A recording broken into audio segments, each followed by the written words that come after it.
लाल रुमाल। ये कहानी प्रिया और सुमित्रा की है। दोनों बचपन से ही बेस्ट फ्रेंड्स थे और अब इतने सालों बाद भी वो एक ही कंपनी में काम कर रहे थे।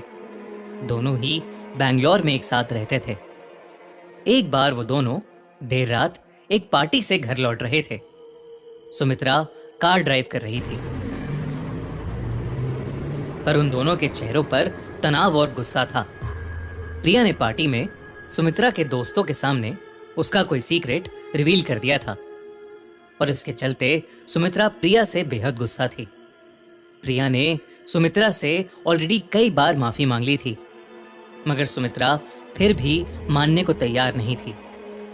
सुमित्रा और प्रिया के बीच गाड़ी में ही बहस होने लगी। परेशान होकर प्रिया ने सुमित्रा को गाड़ी रोकने के लिए कहा। सुमित्रा बेहद गुस्से में थी और उसने गाड़ी के ब्रेक्स जोर से लगाए। प्रिया गाड़ी से उतरकर रोड के बीचों बीच खड़ी हो गई। गुस्सा एक ऐसा इमोशन है जो सारे रिलेशंस को कुछ पलों में ही छोटा कर देता है, और यहां भी यही हुआ। गुस्से में सुमित्रा ने अपनी बचपन की दोस्त को आधी रात में एक सुनसान सड़क के बीचों बीच छोड़ दिया और वहां से गाड़ी लेकर चली गई। प्रिया ने जैसे ही सुमित्रा को गाड़ी से दूर जाते देखा, उसकी आंखों में आंसू आ गए। उसने किसी तरह अपने आप को शांत किया और फोन से कैब बुक कराने की कोशिश करने लगी, पर उस सुनसान एरिया में कोई कैब्स अवेलेबल ही नहीं थी। रात के कुछ 2 बज चुके थे। प्रिया ने रोड पर ही चलना शुरू कर दिया। उसने सोचा कि थोड़ा आगे चलकर शायद उसे कोई ऑटो या टैक्सी मिल जाएगी। अपने फोन में नजरें गड़ाए प्रिया रोड पर चल रही थी कि तभी उसका पैर कीचड़ में पड़ गया। प्रिया का पूरा पैर उस गंदे कीचड़ में डूब गया था। लेकिन एक अजीब बात थी, वो कीचड़ सड़क के नॉर्मल कीचड़ जैसा नहीं था, बल्कि बेहद चिपचिपा और गाढ़ा था। और तो और उस कीचड़ में से काफी बुरी बदबू आ रही थी। प्रिया ने इधर उधर देखा तो उसे रोड के साइड पर एक लाल रुमाल पड़ा मिला। प्रिया ने उस रुमाल से अपने पैरों को अच्छे से साफ किया और उस रुमाल को वहीं फेंक कर वो आगे चलने लगी। कुछ ही दूर चलते हुए प्रिया को ऐसा सुनाई पड़ा कि जैसे कोई उसकी तरफ तेजी से भाग कर आ रहा हो। प्रिया ने तुरंत ही पलट कर देखा, पर वहां कोई था नहीं। प्रिया को यह बात बेहद अजीब लगी, पर उसने उस आवाज को अपने मन का वहम मान लिया और आगे चलने लगी। चलते चलते प्रिया को काफी प्यास लगने लगी थी। पानी की बोतल निकालने के लिए प्रिया ने अपना पर्स खोला तो वो थोड़ी दंग हो गई। उसके पर्स के अंदर वही सड़क वाला लाल रुमाल पड़ा हुआ था। प्रिया को याद था कि उसने वो रुमाल जमीन में फेंक दिया था, तो फिर उसके पर्स में वो रुमाल कैसे आया? प्रिया उस लाल रुमाल को अपने हाथ में पकड़े ये सोच ही रही थी कि उसे महसूस हुआ कि कोई उसके पीछे खड़ा है।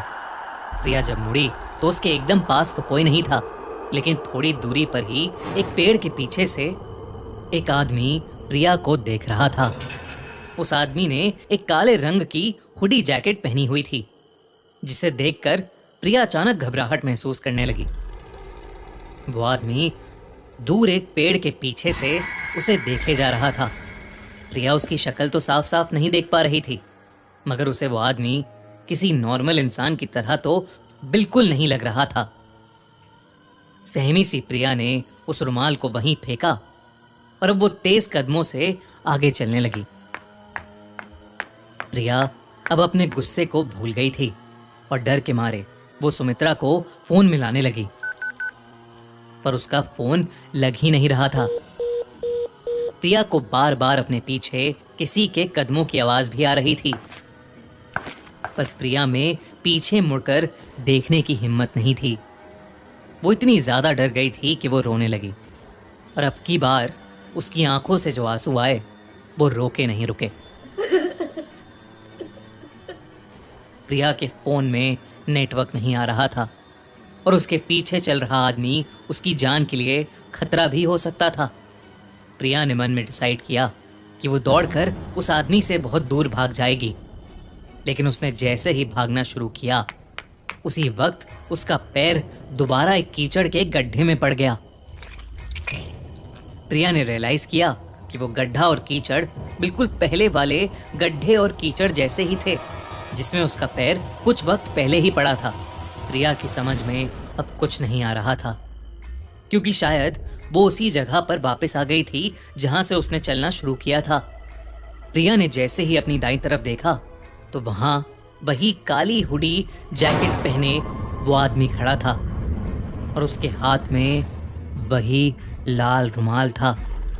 उसे देखते ही प्रिया की चीख निकल गई, क्योंकि अब प्रिया उसका चेहरा बिल्कुल साफ साफ देख पा रही थी। उस आदमी का चेहरा इतना भयानक था कि प्रिया सुन्न पड़ गई थी।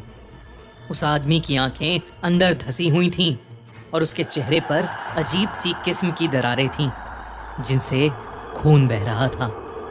प्रिया बुरी तरह रोने लगी। वो आदमी अब प्रिया को रोता देख अजीब ढंग से मुस्कुराने लगा था और धीरे धीरे अब वो उसके पास भी आने लगा था। ये देखकर वहां जमी सी खड़ी प्रिया चीख चीख कर भागने लगी। प्रिया ने भागते हुए डर के मारे अपनी आंखें बंद कर लीं और तभी अचानक वो किसी बहुत बड़ी चीज से टकरा गई और वहीं बेहोश हो गई। उसे होश आया तो वो किसी गाड़ी की बैक सीट पर थी। प्रिया का एक सेकंड के लिए दिल कांप उठा, लेकिन जब उसने देखा कि गाड़ी कौन चला रहा है तब उसकी जान में जान आ गई। उसकी दोस्त सुमित्रा ही गाड़ी ड्राइव कर रही थी। सुमित्रा ने बताया कि उनकी लड़ाई के बाद सुमित्रा को कुछ दूर जाकर प्रिया की चिंता होने लगी थी। आखिर वो दोनों बेस्ट फ्रेंड्स थे और जब प्रिया का फोन आउट ऑफ नेटवर्क गया तो सुमित्रा और भी ज्यादा परेशान होने लगी थी। इसलिए सुमित्रा ने उसी वक्त प्रिया को वापस लाने के लिए अपनी गाड़ी मोड़ ली थी।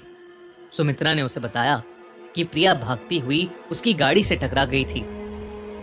सुमित्रा ने कई बार प्रिया से उसके रोने का कारण पूछा, पर प्रिया उसे कुछ भी नहीं बता पाई।